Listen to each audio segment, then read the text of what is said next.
Welcome back, boils and ghouls. Don't worry, you're not lost, you're just off the beaten rack. The Simpsons are one of the most widely and instantly recognizable cartoon franchises of all time. They've been studied and analyzed for decades at this point, but why are we talking about The Simpsons on a comic channel?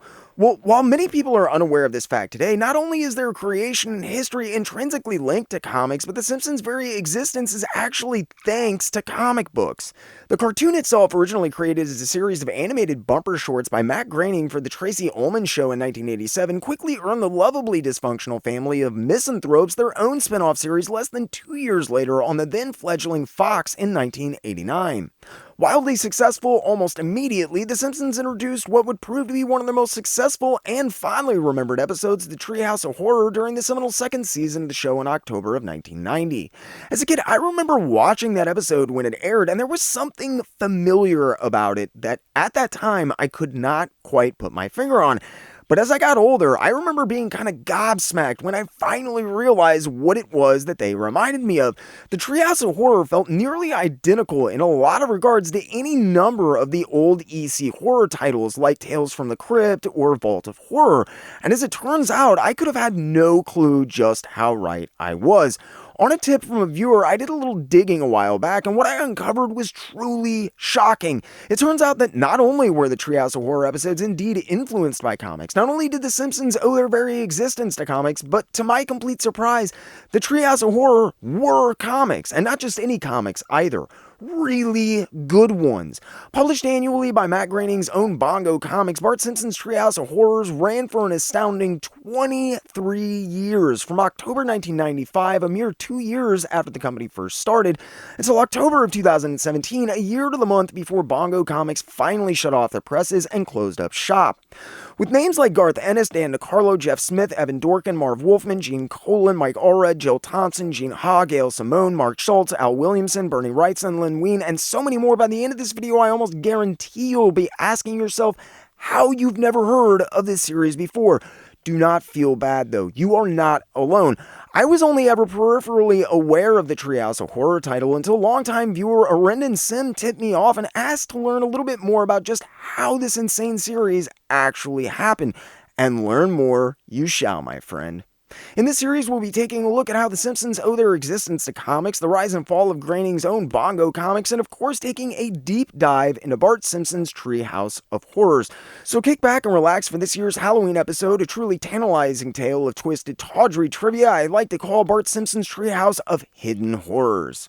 Remember, if you enjoy these videos, do me a favor and hit that like button. Think about getting in the comment section below and letting me know. And if you really enjoy what you see, make sure you Hulk smash that subscribe button. If you feel like you're in a position to help the channel grow, think about using the links in the description below to sign up for my Patreon page, make a donation via Ko-Fi, pick up a shirt, or use the join button to sign up for memberships right here on YouTube. But now, let's get into it.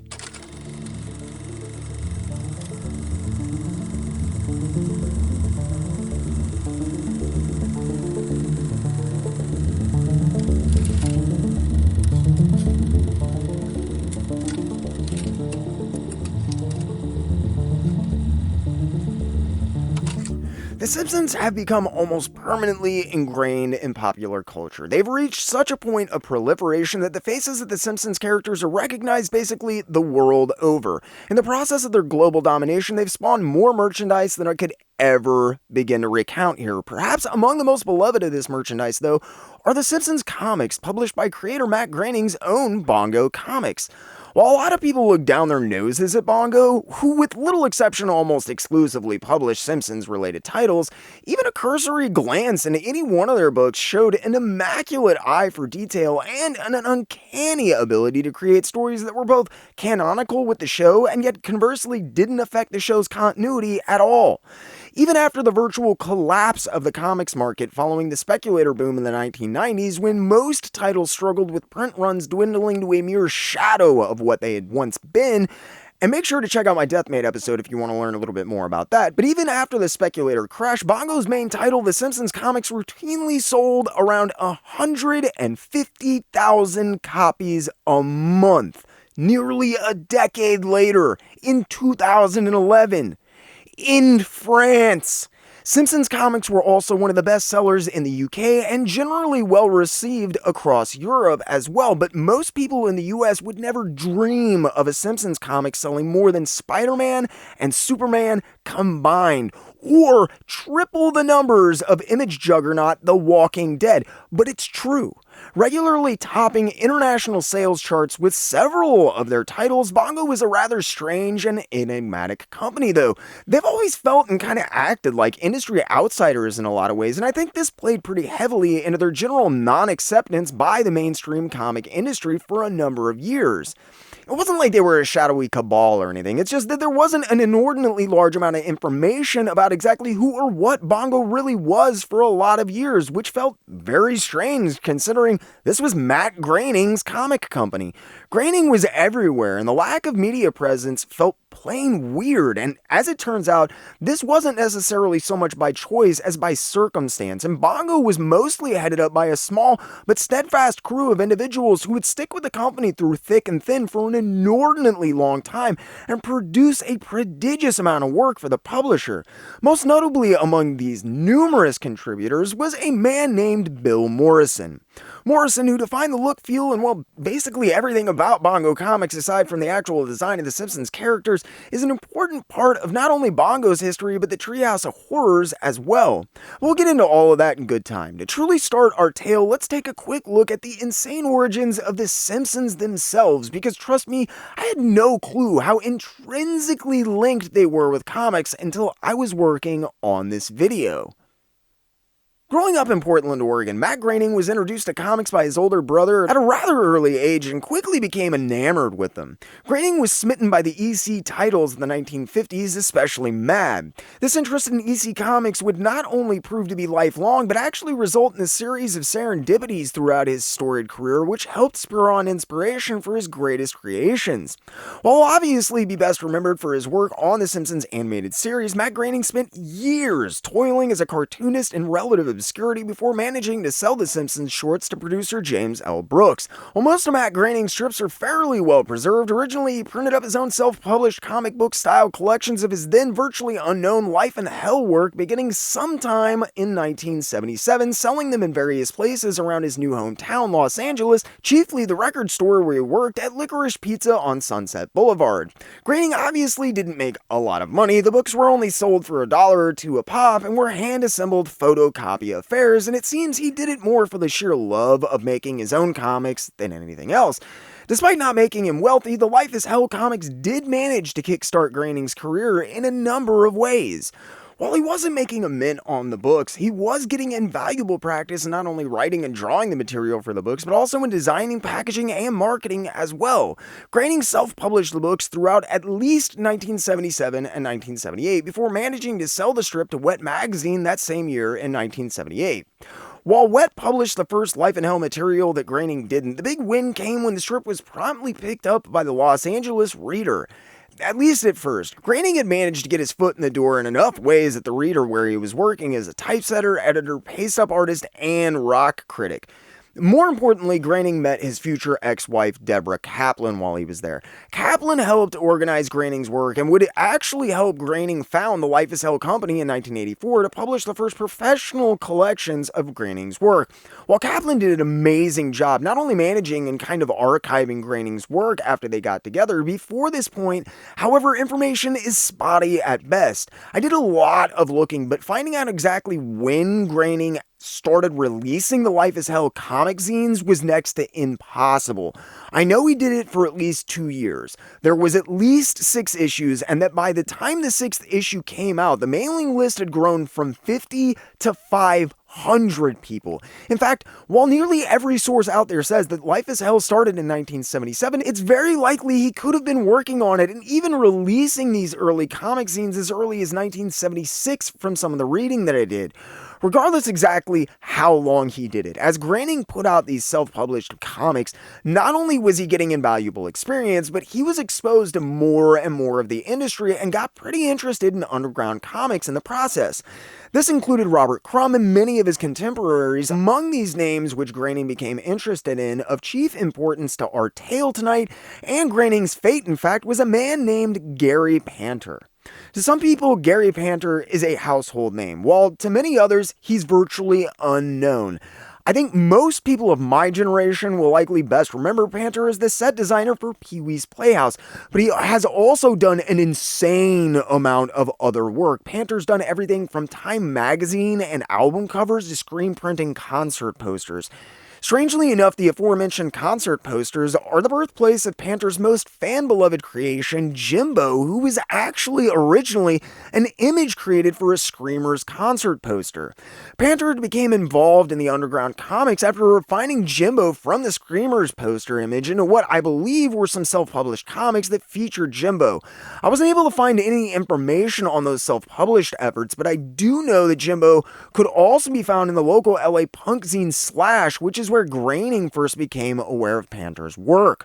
Jimbo was an ultra rough around the edges character, but it was undeniably engrossing. Groening kept up with the local scene fairly well, and in fact, had actually been a fan of Panter's work for some time when Panter wrote him a letter having become a fan of Groening's self-published Life in Hell comic zines. Despite the fact that Panter achieved his greatest fame while working on a children's show, Jimbo was anything but kid-friendly, and apparently Panter, who's always been rather infamously outspoken, is even more intense when writing.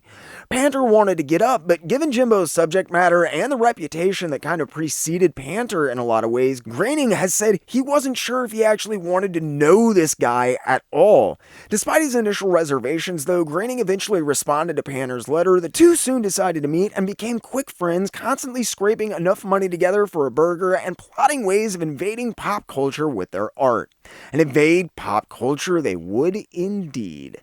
Panter and Groening have remained lifelong friends, and it seems that their time together played an integral role in shaping Groening's work and work ethic.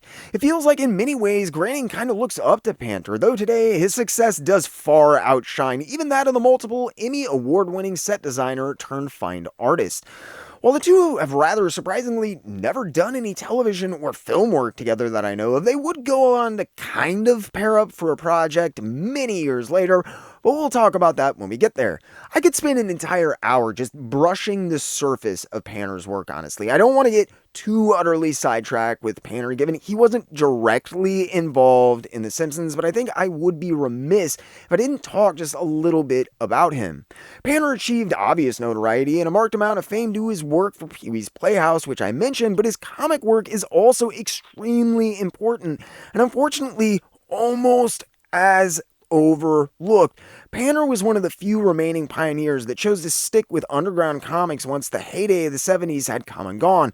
While he's often historically lumped in with Crumb and his contemporaries, Panter actually represents something of a missing link between those days of Cheech Wizard, the Fabulous Furry Freak Brothers, and any number of those like publications you could pick up at head shops in the 1970s, and the darker, edgier, and most certainly less lucrative underground comic scene that emerged from that movement. Where guys like Crumb and Von Bodie, I think, really represent the style of those original underground books, Panter's visceral and often confrontational visual lexicon would cement him as one of the forerunners of the pre-Turtles independent and underground comic scene in the 1980s and position him for his meteoric rise from set designer to world-renowned fine artist. Panter's literally done it all, and an astounding amount of it is actually really good. If you don't believe me, check out Facetasm, which he did with none other than Charles Burns, and while unfortunately most of the Jimbo stuff is out of print at this point, there's one collection still in print, and I will make sure to stick a link to it in the description below. When they initially met while still working menial task labor jobs, Groening began to encounter more and more success throughout the early to mid 1980s after years of peddling self-published zines and comics. Life in Hell was finally doing well, and interest in the strip's creator was actually growing. Then, lightning struck. In 1984, Groening did a 13-part series of strips for Life in Hell, which he affectionately renamed Love is Hell for the duration. Life is Hell had been drawing heavily on Groening's life from the beginning, with Kaplan at one point even growing irritated with Groening for airing their dirty laundry in the form of Akbar and Jeff, who Kaplan claimed were really just bad analogs for Groening and herself. Despite her reservations about having their fights pantomimed in public, Kaplan was increasingly aware that Matt Groening could really be somebody. If he got his together, that is. Kaplan decided to take it upon herself to promote Groening's work, and with the publication of the Love is Hell strip series, Kaplan made Groening an offer he couldn't refuse. In 1984, Kaplan arranged for the Love is Hell strip series to be published in book form in December of that year. Love is Hell went on to be something of an underground juggernaut, selling nearly 22,000 copies in 2 self-published editions. Based on the success of those books, both Kaplan and Groening left their positions at the Los Angeles Reader to found the Life is Hell company in order to handle the syndication and publication of Groening's increasingly popular work. By 1986, Pantheon Books took an interest and republished the original Love is Hell book along with the second, Work is Hell. For most people, the growing success of the strip would have been enough, but with Kaplan now firmly tied to his fate as well, the two pushed forward, creating tons of Life in Hell merchandise and growing the strip and its creator's stature in any way they could. In the intervening year between Kaplan and Groening leaving the Los Angeles Reader in 1984, television producer James L. Brooks was gifted a copy of the Los Angeles Way of Death, a Life in Hell strip from 1982 by a friend and fellow producer, Polly Platt. Brooks quickly became enamored with the rough drawings and even rougher humor of the strip, and while neither man knew it at the time, both Groening and Brooks' lives would be inexorably changed by this seemingly random gift from a friend, which to the best of my knowledge actually still hangs on the wall outside of Brooks' Gracie Films office. Brooks had left television for film work some years earlier, but had been inadvertently drawn back into television when the original producer for The Tracy Ullman Show ended up backing out. Brooks reluctantly stepped back into the producer role, and when asked if he had any ideas about how to possibly pad the runtime of the show, Brooks had a stroke of brilliance. Brooks tracked down the cartoonist behind the Los Angeles Way of Death strip and approached him about doing short 60-second bumpers for The Tracy Ullman Show. With the help of Kaplan by his side, Groening decided to try and make the leap from his childhood dream of comics and cartooning into another lifelong aspiration of his, animation. Unfortunately, when producer James L. Brooks originally approached Groening, it wasn't about all new creations like The Simpsons, like I think Matt Groening wanted though. Brooks was instead interested in having Groening adapt Life in Hell strips directly into animated shorts for usage on The Tracy Ullman Show. While this would have alleviated a good deal of work on Groening's end, it also presented a bevy of problems. Brooks' plan was to draw on the pre-existing audience for Groening's creation and the growing popularity of the Life is Hell strip to bolster the popularity of the show's interest via short bumpers, not vice versa. While undoubtedly a huge opportunity, it's not hard to see who is getting the short end of the stick, and Matt Groening was leery of this idea from the onset.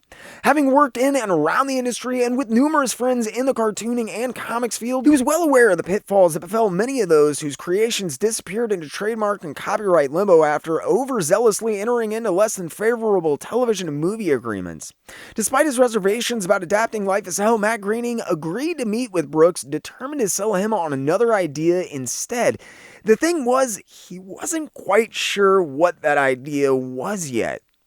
I don't know if he didn't like what he came up with or he didn't come up with anything at all, but I do know that if he did come up with any ideas before his meetings with Brooks, Matt Groening didn't use any of them.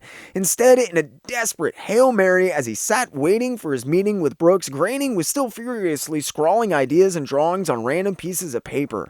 In his haste, Groening rather haphazardly drew inspiration from a myriad of facets of his own life. This in itself was nothing new though, as he had done this with Life is Hell actually. Not only does Groening describe it as a rather autobiographical strip, but this fact was confirmed by Deborah Kaplan's complaints that she and Groening were in fact Akbar and Jeff.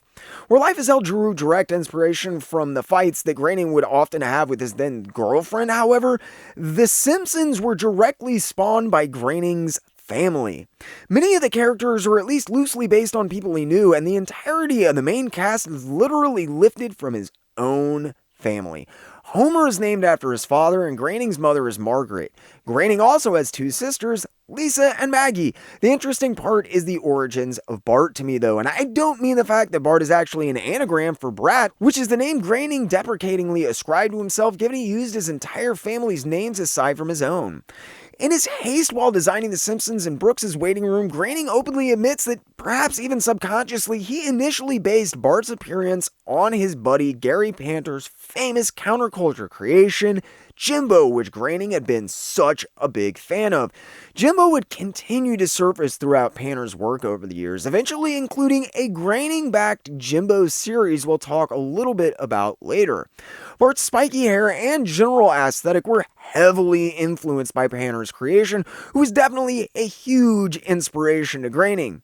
Despite who he would become, Bart was originally envisioned as much less of a troubled youth and falling way more in line with Panner's published Jimbo work instead.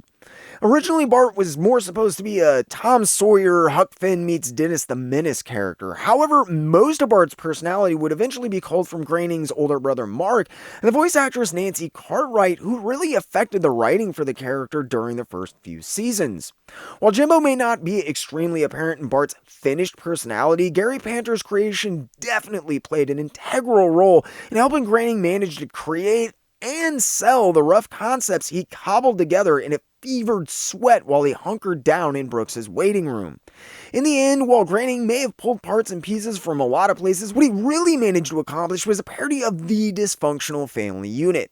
Only a decade prior, the subject had been veritably taboo on television, and in spite or perhaps maybe even because of this fact, when the Simpsons shorts began airing on the Tracey Ullman Show, they instantly struck a nerve.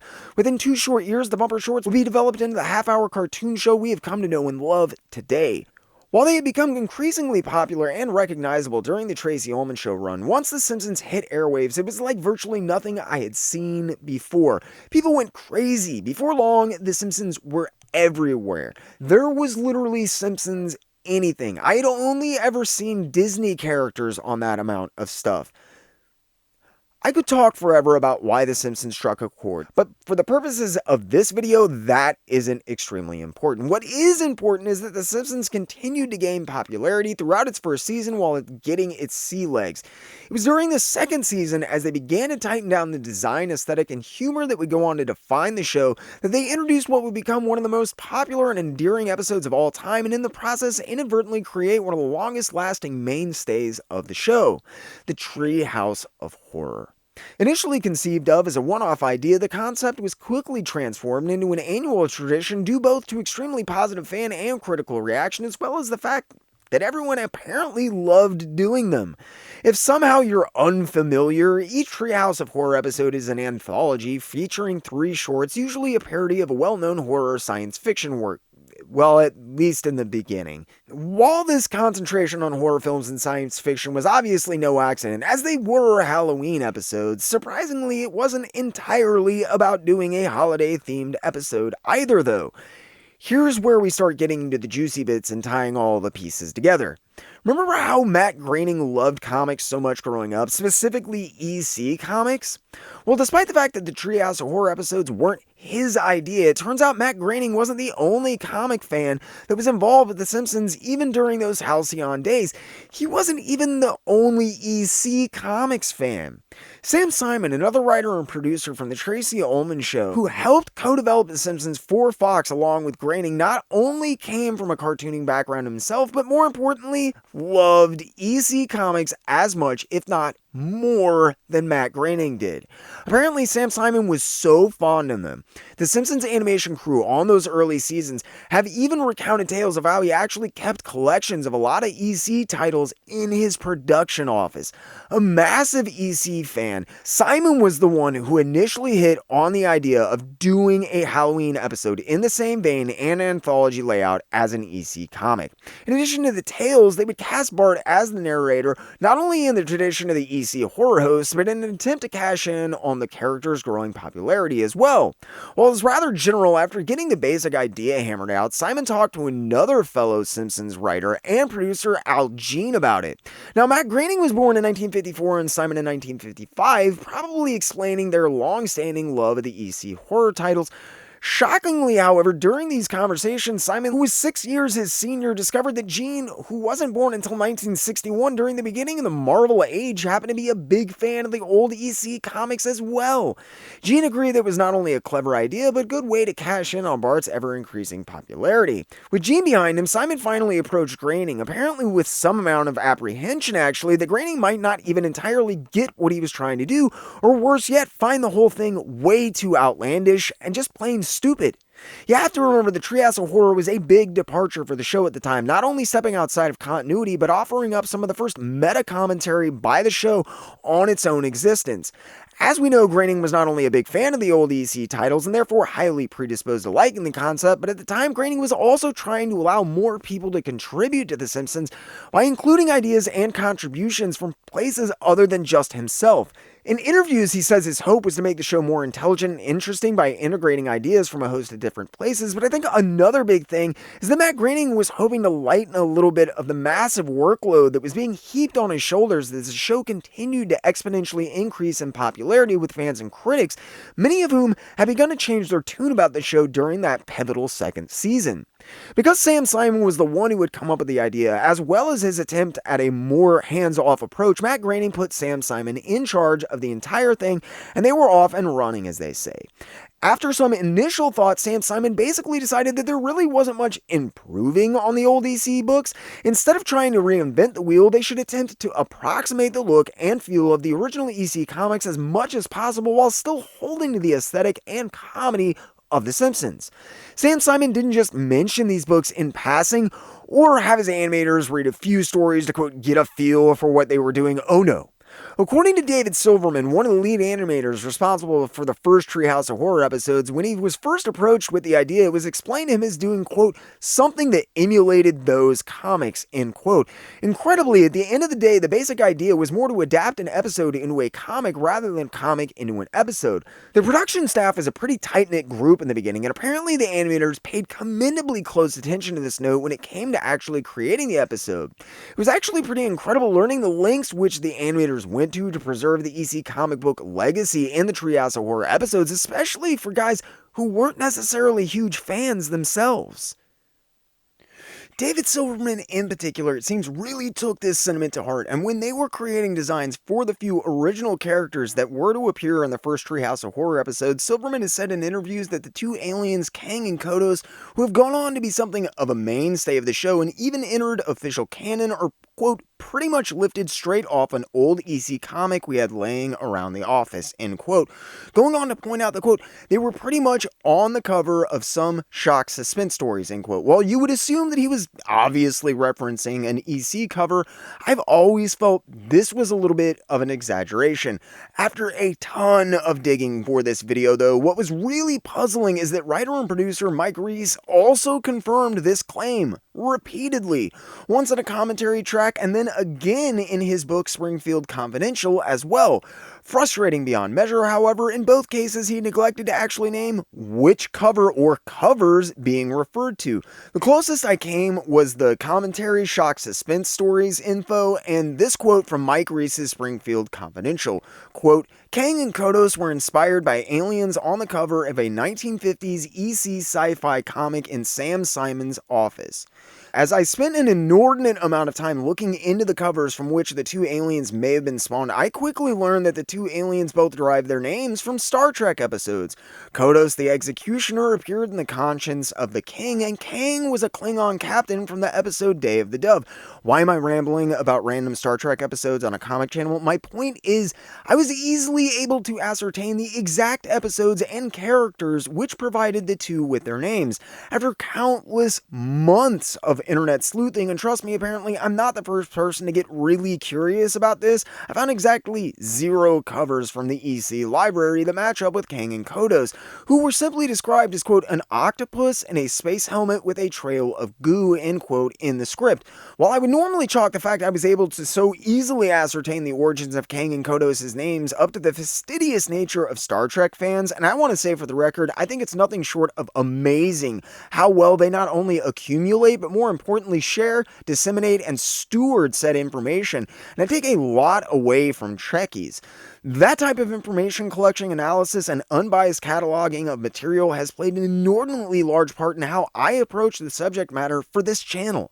Trekkies are some of the most loyal fans on the planet, only to be rivaled by Star Wars fanatics, but EC aficionados are some of perhaps the only other fan groups on the planet who have put almost the same amount of time and fastidious work into exploring and cataloging nearly every facet one could ever conceivably become interested in about the publisher and those who worked for them.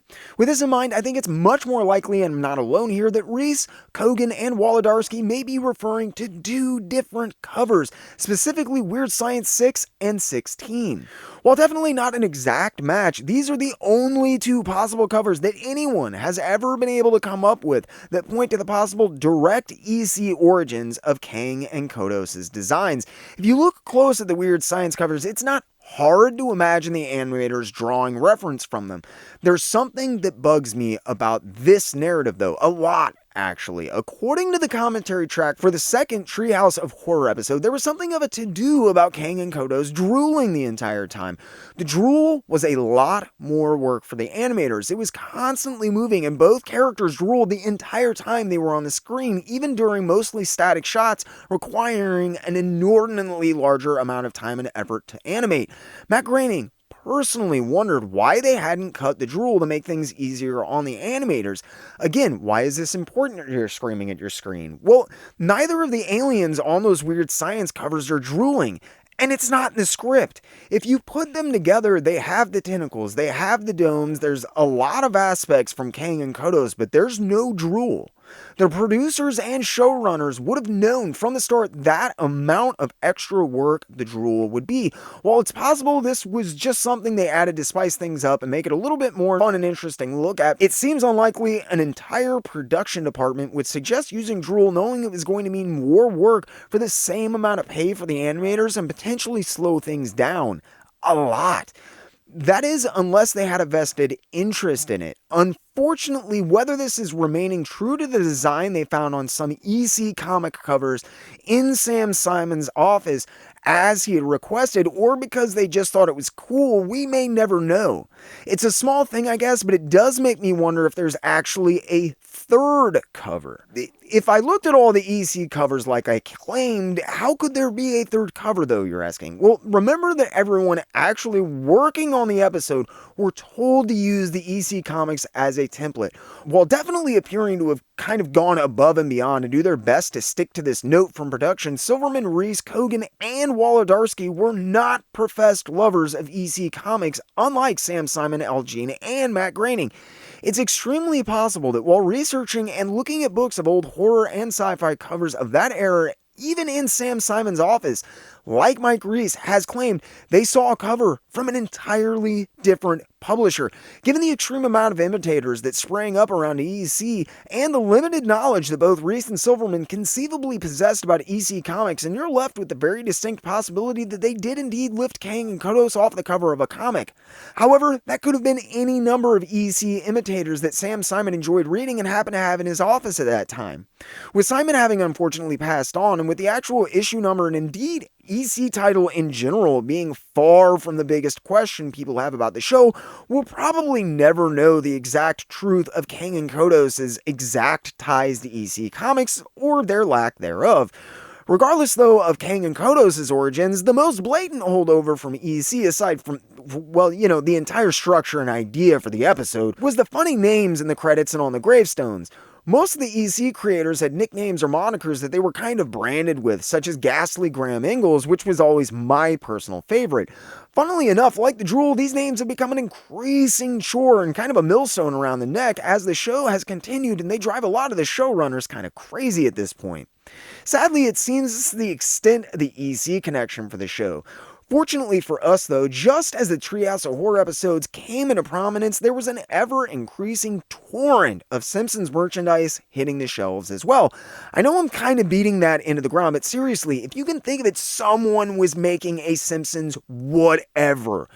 Except for one major exception. Comics. No one was making Simpsons comics. Okay, so admittedly, while there might not have been comics per se, The Simpsons were in print, and The Simpsons Illustrated magazine, which started publication in 1991, did feature some Simpsons strips. It was a far cry from an actual comic book, though, and this was apparently much to the chagrin of Simpsons creator Matt Groening. The layout of Simpsons Illustrated felt more like a teen beat rag or any one of the official fan magazines from the early 90s, like Disney Adventures or Nickelodeon Magazine, where the scripts were disappointingly few and far between, especially for Matt Groening's taste.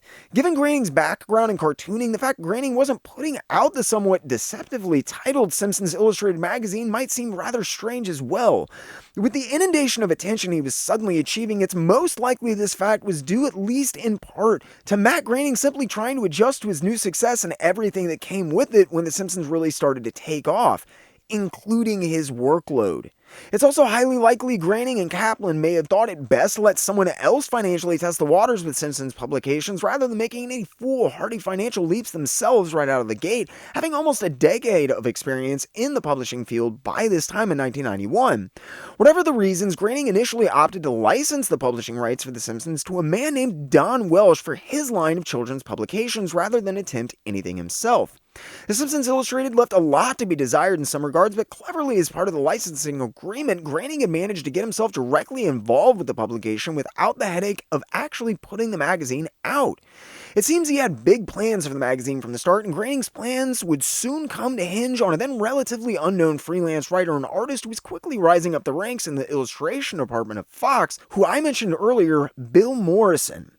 Bill Morrison came from a pretty impressive pedigree, actually, but Morrison fought for and earned everything he ever got, literally working his way from the bottom up. Morrison made his bones providing poster paintings for the likes of low-rent cult-status horror affairs such as the iconic doorbell-ringing Rotting Hand for the movie House during the 1980s. But before long, Morrison rose from those humble beginnings to prominence working on theatrical Disney one-sheets by the early 1990s, including both The Little Mermaid and Rescuers Down Under. Still a freelance artist at the time, while he enjoyed a lot of success at Disney, he was also still having to work on stuff for other people on top of his Disney commissions to pay the bills. Like all freelancers, a hired gun, basically taking whatever he could get and paid decently, one of those jobs just so happened to be working on promotional and merchandise illustrations for The Simpsons. Soon Morrison was making better money working on merchandising art for The Simpsons than working for Disney on their highest profile theatrical films. On top of that, he enjoyed the work, the paychecks were good, and the work was steady, which is very rarely the case for freelance artists. As a result, Bill Morrison had been churning out Simpsons art for a variety of stuff as quickly as he possibly could and earning a bit of a reputation for himself. As it happened, Bill Morrison wasn't just good, he was really, really good. After only a few months of work at Fox, Morrison quickly became known as the go-to guy when you basically needed the best. By all accounts, Morrison not only turned in top-notch illustrations for any conceivable project that you asked of him, but he did it on time. With constant deadlines looming, a certainty if there's one thing that's just as, if not more important in the graphic design and commercial illustration field than doing a good job, it's doing a good job on time. Morrison quickly proved himself more than capable of both at Fox, just as he had with his previous employer, and before too long, he became the man you went to when no one else could get it done right, or there was a despicably close deadline hanging over your head. Morrison never seemed to disappoint, and it wasn't long before he wasn't just impressing the guys and the girls in the marketing department, and Morrison managed to catch the eye of none other than Matt Groening himself. Handpicked by Groening from literally thousands of possible candidates due to his stellar and punctual work, Bill Morrison would go on to spend more than 20 years working on The Simpsons and other Groening-related properties. In the process, he would also become synonymous with The Simpsons in a way that I think only Matt Groening himself supersedes in a lot of ways, and Bill Morrison again earned every single bit of it. The Simpsons Illustrated magazine was in many ways your run-of-the-mill early 90s fan rag. There were interviews, behind-the-scenes stuff, quizzes, interviews, the usual. It wasn't necessarily bad. It was certainly, however, a far cry from the more comic-oriented magazine that Groening had in mind, coming from his own background of self-publication. While definitely not comic-centric, and though they were rather sparse in the beginning, interspersed with all of this other material, there were some comics. Not many, though, and certainly not enough to appease Matt Groening. As the magazine moved moved forward and gained a little steam, Groening began to push for more and more comics in the magazine. Around this time, Morrison left his freelancing position in favor of a job at Fox working on merchandising illustrations, and then on top of this, Groening personally recruited him to work on it and oversee a team of artists that were maintaining Groening's control over the Simpsons published empire. While he wasn't putting out comics or even the Simpsons Illustrated magazine himself, Groening was putting out just about everything else that you can think of, and Bill Morrison, or someone under Morrison's watchful eye, were the ones making it all happen.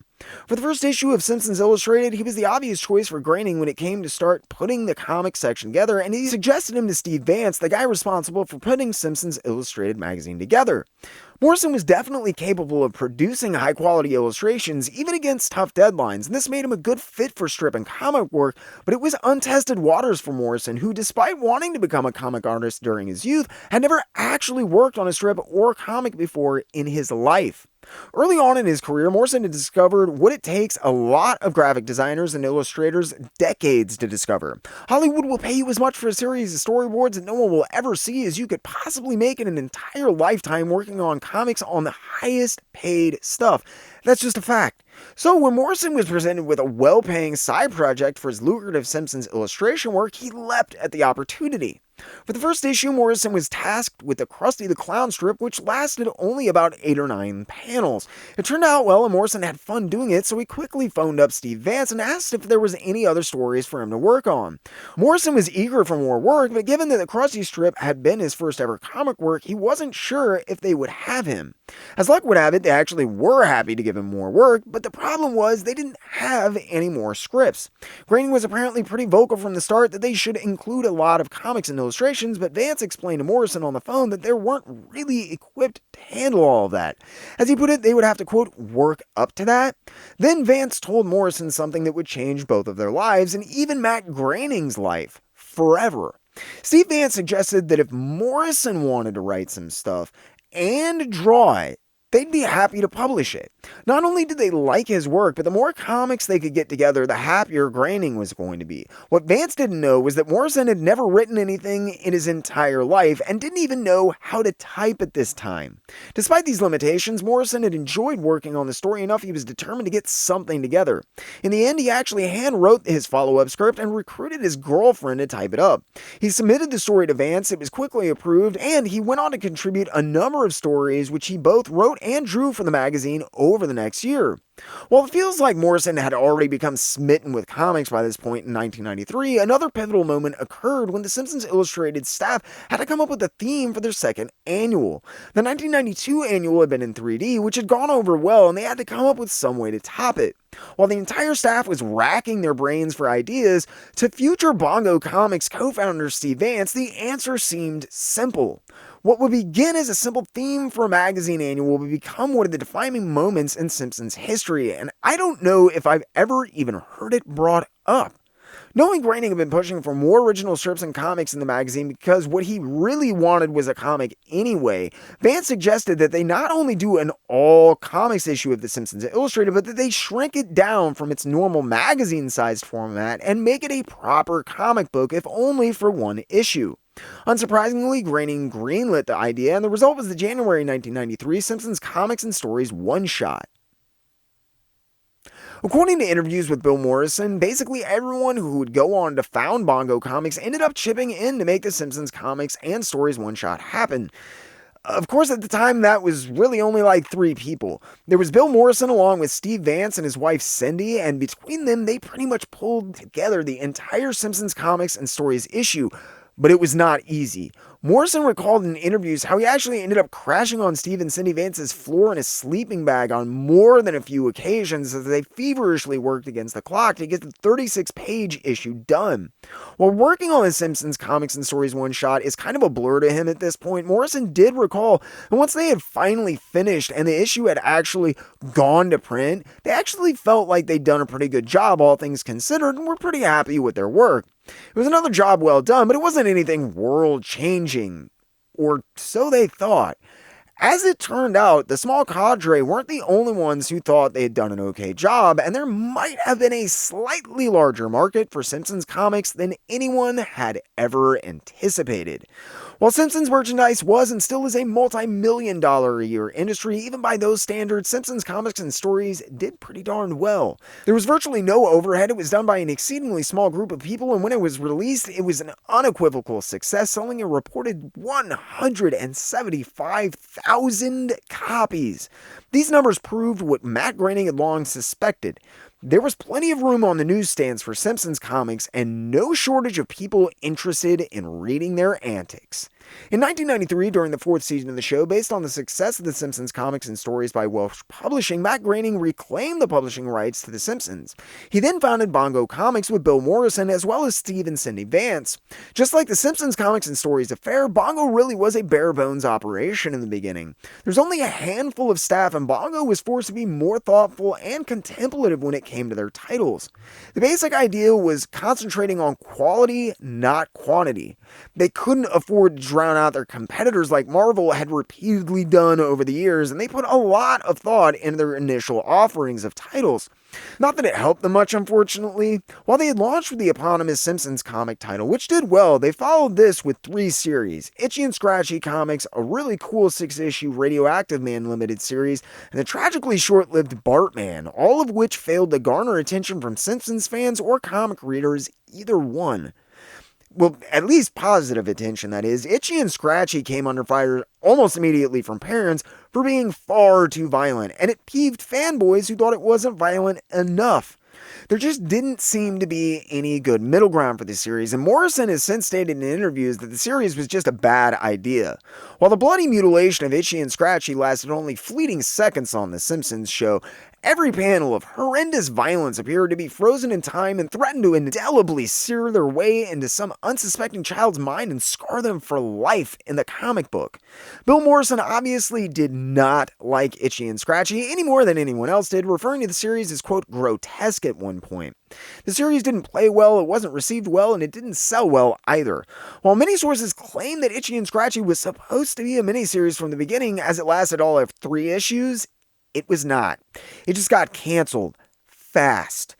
Bartman, which by all accounts should have worked, flopped and only eked out a meager 6 issues over its entire existence, which for the record was a lot longer than the other 2 titles introduced at this point. I don't know exactly why, but the publication of Bartman got really erratic though. This might have had something to do with sales, or it could have been the reverse, but Bongo was never notorious for missed deadlines like a lot of other companies, so I tend to believe it wasn't selling well enough for it to warrant continuing on a monthly basis after a certain point. Whatever the case, Bongo only managed 6 issues between December 1993 and July of 1995 when the series was officially canceled. And as a kid, I actually really liked Bartman, and I've picked them all up as an adult again.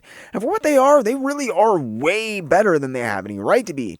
However, despite liking the series, I do remember them being kind of hard to find as a kid. I always thought it was because people were just buying them, but the sketchy publication schedule and low sales numbers actually probably account for this. Following the cancellation of Bartman, Itchy and Scratchy, the 6-issue Radioactive Man series wrapped up, and unlike Bartman, Itchy and Scratchy, Radioactive Man not only actually did okay, but it was never intended as an ongoing series, and following their initial offerings, Bongo made even more missteps, launching the underwhelming Krusty Comics and what would ultimately prove to be the utterly tragic Zongo imprint. Krusty Comics crashed and burned after only 3 issues, just like all of its predecessors. The series' death was no mystery, and even those involved with the series have said it was fairly uninspired. Krusty's comedy, much like Itchy and Scratchy, did not translate well to the printed page, and it not only was not fun to read, I don't get the feeling it was much fun to work on either. Then there was Zongo.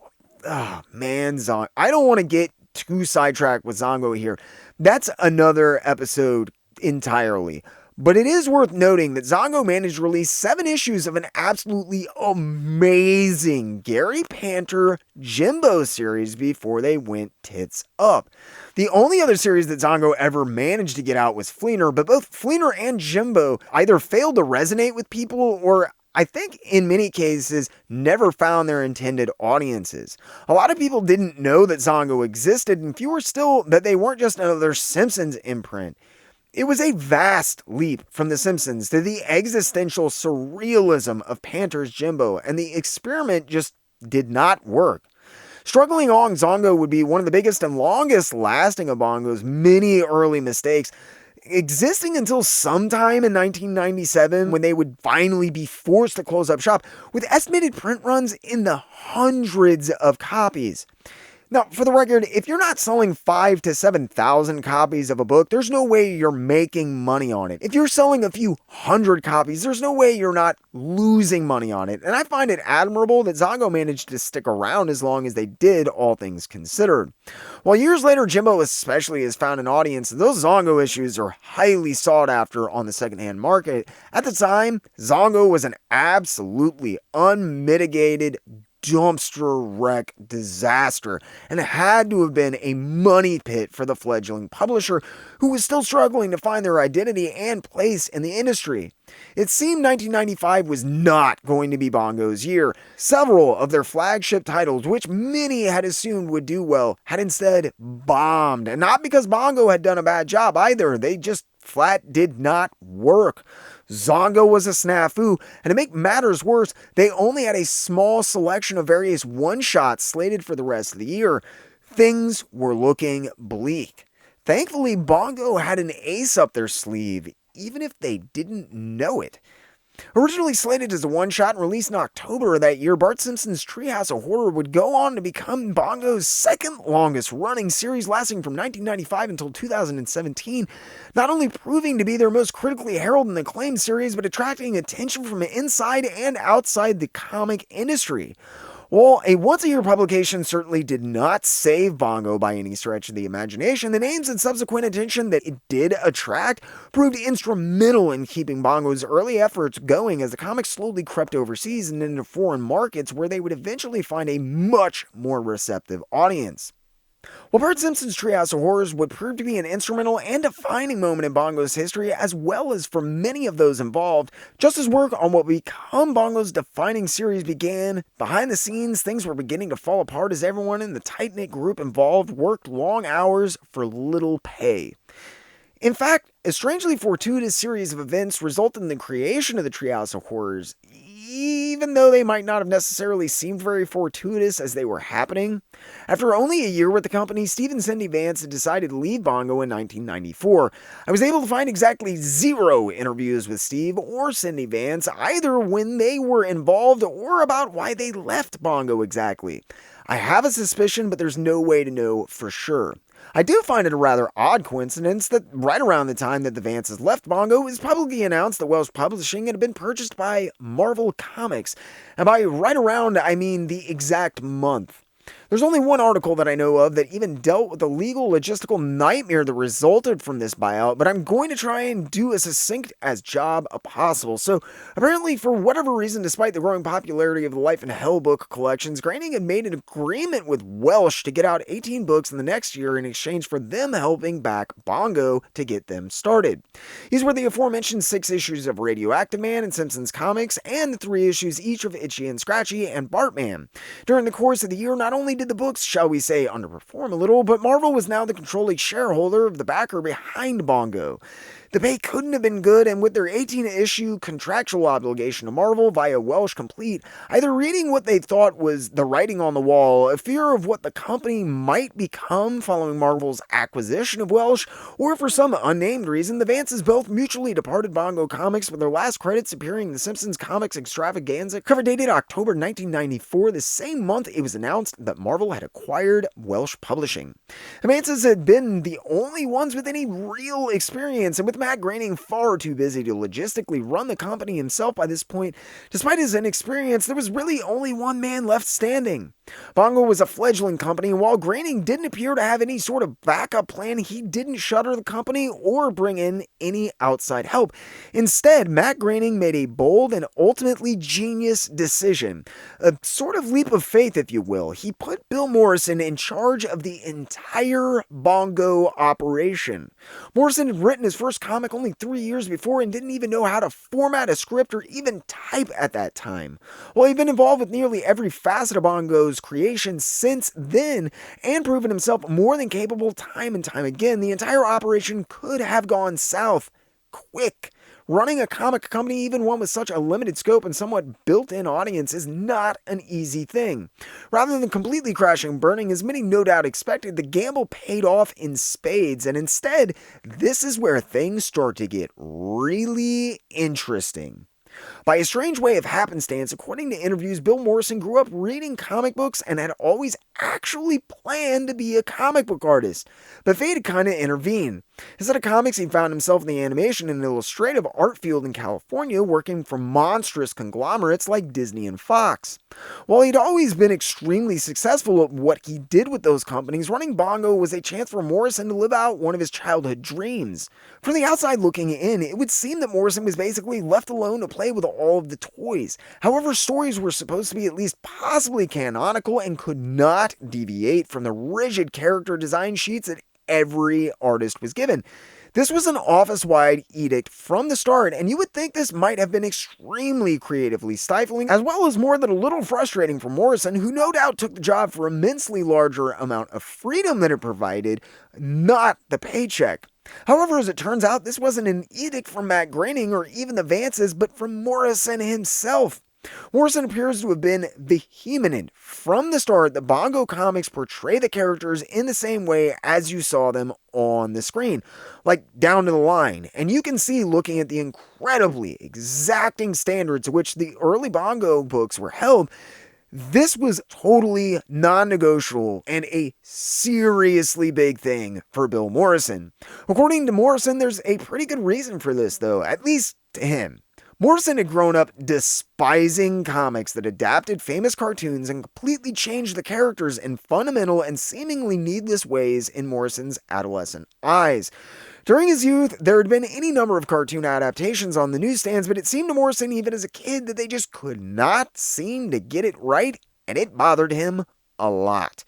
The most common example he gives is the fact that the Coyote could talk in the Roadrunner and Coyote comics, and as an adult, he understands how difficult it is to write a comic without dialogue that's funny enough to hold a kid's attention, but as a child, ironically, this drove him up the wall.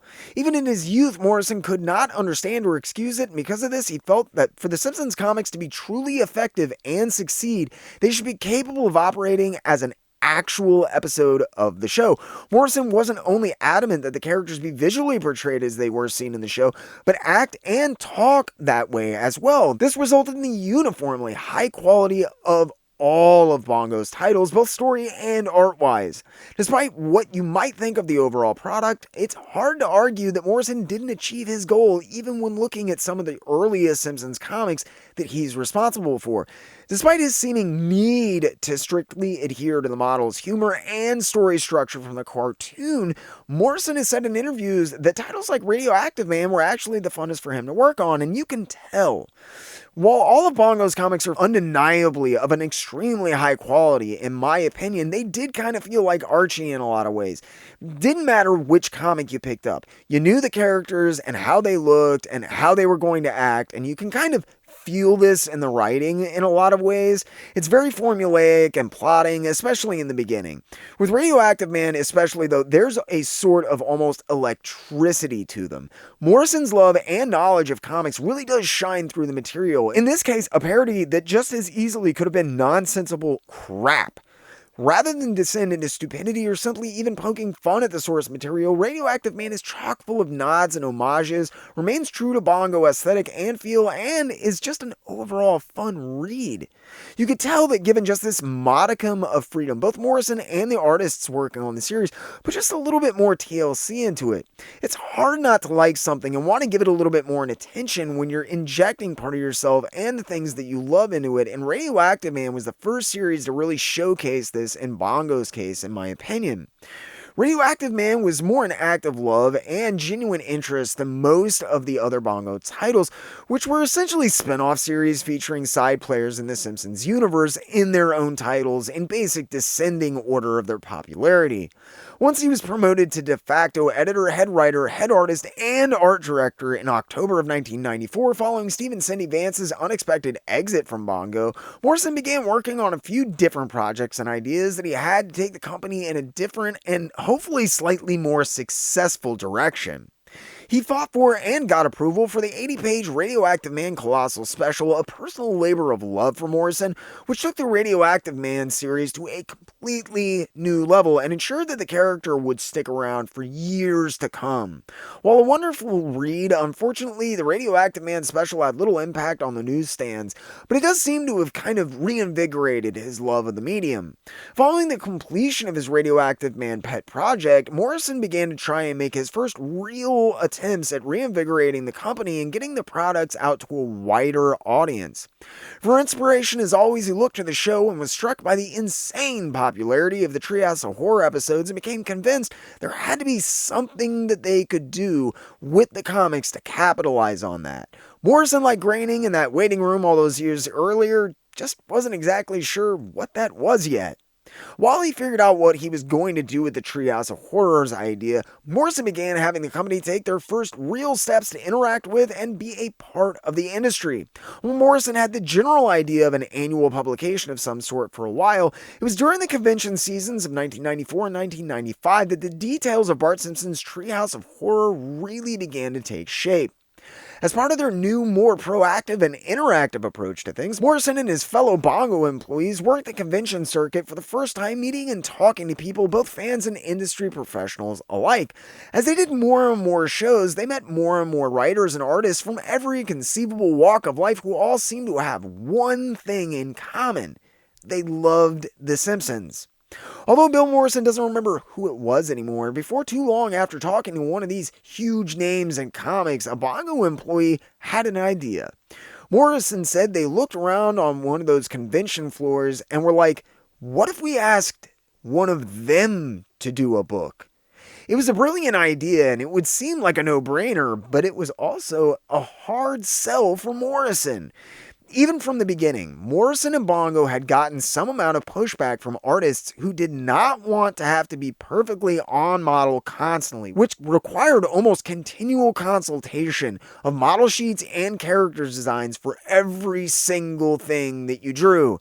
In part due to his childhood experience with comics, and I also think in large part due to his background working in illustrative art for big, seriously litigious companies like Disney, where there was essentially zero room for creative freedom or artistic expression, especially when it came to the character designs. Morrison was not willing to budge on the subject.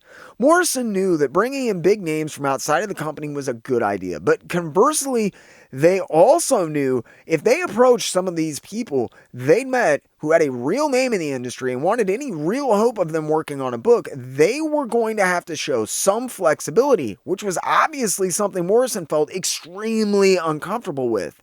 After some thought and consideration, though, Morrison came to a decision. Morrison concluded that the Treehouse of Horror episodes were out of continuity in this show anyways. He felt like this would allow him the opportunity to offer writers and artists at least a smidgen of freedom, rather than slavishly tie them to a certain style of writing and drawing.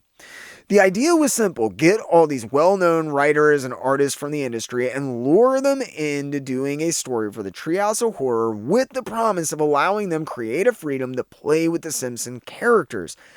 And it worked. They managed to land some serious talent for the first issue and everything seemed peachy keen. There was only one problem. That creative freedom Bill Morrison was promising, well, the thing was, he didn't really have the power to actually make that happen, or at least he didn't think he did. Despite the fact that in issue 1 alone, you have contributions from Mike and Laura Allred of Madman fame, Jeff Smith from Bone, and James Robinson, who was still riding high on Starman at the time, the entire book looks completely on model for any given episode of The Simpsons, except for Bart's blue shirt.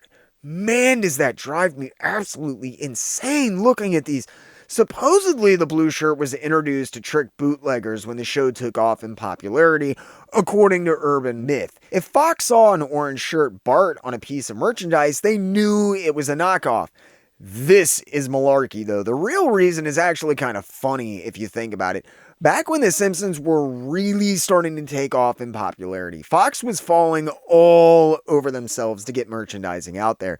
They had a million different artists working on stuff, and in their haste, they accidentally sent out an off-color model sheet, and thus was born Blue Shirt Bart. Well, I've seen a million explanations for it, and this is the most plausible of the explanations I've ever seen, especially considering if you look at images from the Tracy Ullman era, you'll see that some of the earliest art from the series actually did have Bart in a blue shirt, especially promotional material, though this was later changed. This is most likely the model sheet that was sent out by accident.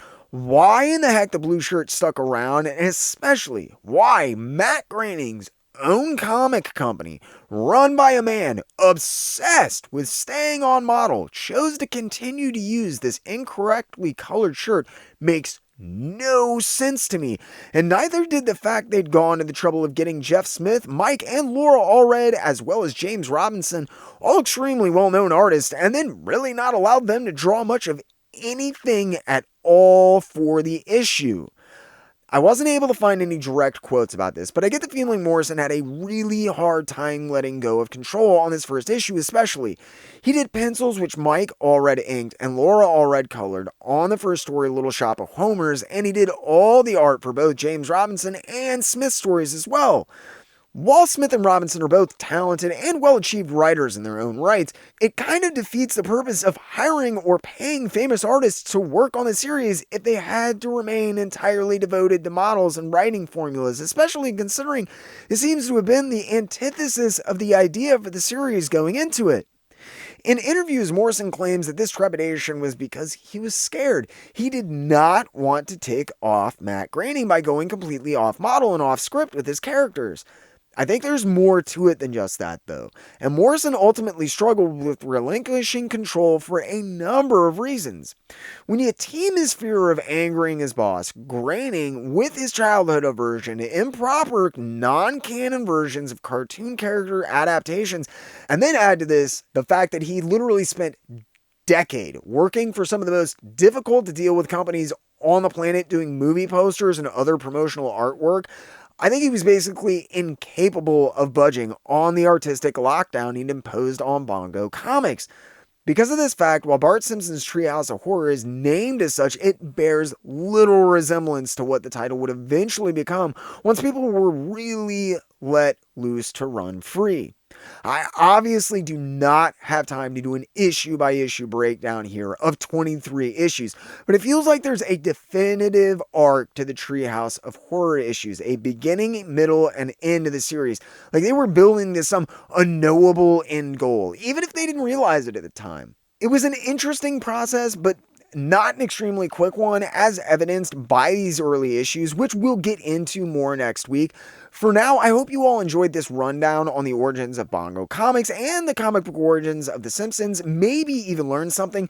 Remember, if you did like what you saw, make sure you hit that like button. Think about getting in the comment section below and letting me know. And if you really enjoyed what you saw, make sure you Hulk smash that subscribe button.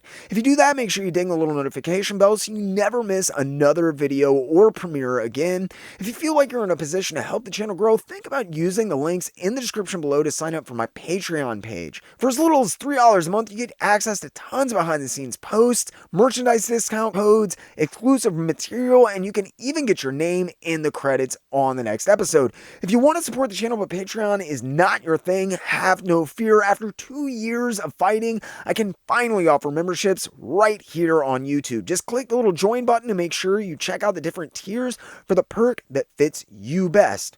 You can also tip the channel or make donations towards specific goals on Ko-Fi, and if that's not enough, you can even pick up your very own Jerk Comic shirts like the one you see here. Thanks so much to everybody who's already signed up for my Patreon page, bought a shirt, made donations, sent in books or equipment, and all of you that support this channel in any way, shape, or form. I could not do these videos without you.